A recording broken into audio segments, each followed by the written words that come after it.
यो छ गाइस, मेरो नाम राम बुजेल र बेङ्गाल सरकारद्वारा जुन चाहिँ टिचरहरूमा शिक्षकहरूमा घोटाला भयो, यो एकदमै ठुलो घोटाला हो र यसले देशको नै आर्टिकल 14 र आर्टिकल 16 को रुल तोडेको छ। इक्वालिटी एमङ्स पिपल, भारतको जुन चाहिँ जनताहरू छ उनीहरूलाई एउटै हिसाबले अधिकार पाउनुपर्ने यसको रुल त तोड्यो, तर धेरै युथहरूको मन पनि दुखाएको छ। धेरै युथहरूको, पढेर बसेको युथहरूको मुटु तोडेको छ, हिसाबले उनीहरूको दिल तोडेको छ भन्नुपर्दाखेरि। र यसमा चाहिँ यो जति पनि रिक्रुटमेन्ट भयो, हाम्रो दार्जिलिङको ठुलो नेताहरूले चाहिँ के सोच्नु पर्थ्यो भन्दाखेरि, अहिले दार्जिलिङको पिएचडी गरेर बस्ने केटाहरू, मास्टर इन्जिनियरिङ कम्प्लिट गर्ने केटाहरू, जसले डिएलएड पनि पास गरेको छ र जो एबिलिटी छ उसकोमा टेट पनि पास गरेन, teacher eligibility criteria, teacher eligibility test, यो पनि उनीहरूले पास गर्नु सक्छ। र मेरै कतिवटा साथीहरू छ एमए मास्टर बिएड गरेर बसेको छ, जियोग्राफीमा अनर्स गरेको छ र उनीहरूले आफ्नो डिग्री हातमा लिएर बसेको छ।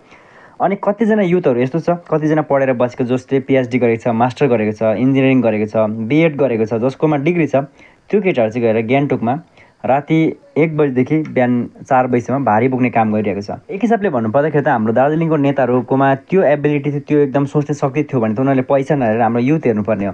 हाम्रो दार्जिलिङको नेताहरूले कुनैले पनि हाम्रो युथको फ्युचर हेरेको छैन, हाम्रो आउनेवाला भविष्यको फ्युचर हेरेको छैन। इनकेस फ्युचर हेर्नु थियो भने पढेर बसेको केटाहरू जो एलिजिबल छ टिचिङ गर्नु, जसलाई पढाउनु आउँछ, जसले एकदमै आफ्नो क्वालिटी टाइम दिएर पढेर डिग्री हासिल गरेको छ, त्यो केटाहरू जो चाहिँ गान्तोकमा भारी बोकिरहेको छ, त्यो केटाहरूलाई खोजी काम दिनुपर्ने हो।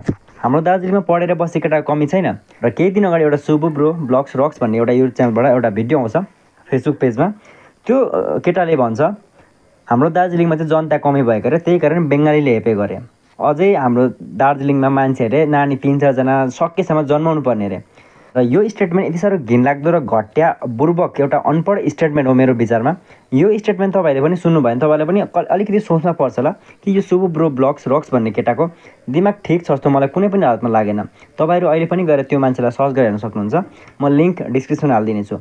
हाम्रो दार्जिलिङमा जनताको जरुरी होइन, हाम्रो दार्जिलिङमा अनेस्टी, क्वालिटी र एजुकेटेड मान्छेको जरुरी छ, एकदम ज्ञानी मान्छेको जरुरी छ। र ज्ञानी मान्छे हुँदाहुँदै पनि आफूलाई बेचेको छ र यो एकदमै ठुलो गलत हो मेरो विचारमा। तपाईँहरू के भन्न चाहनुहुन्छ प्लिज कमेन्ट सेक्सनमा कमेन्ट गरेर बताइदिनु होला। Thank you so much.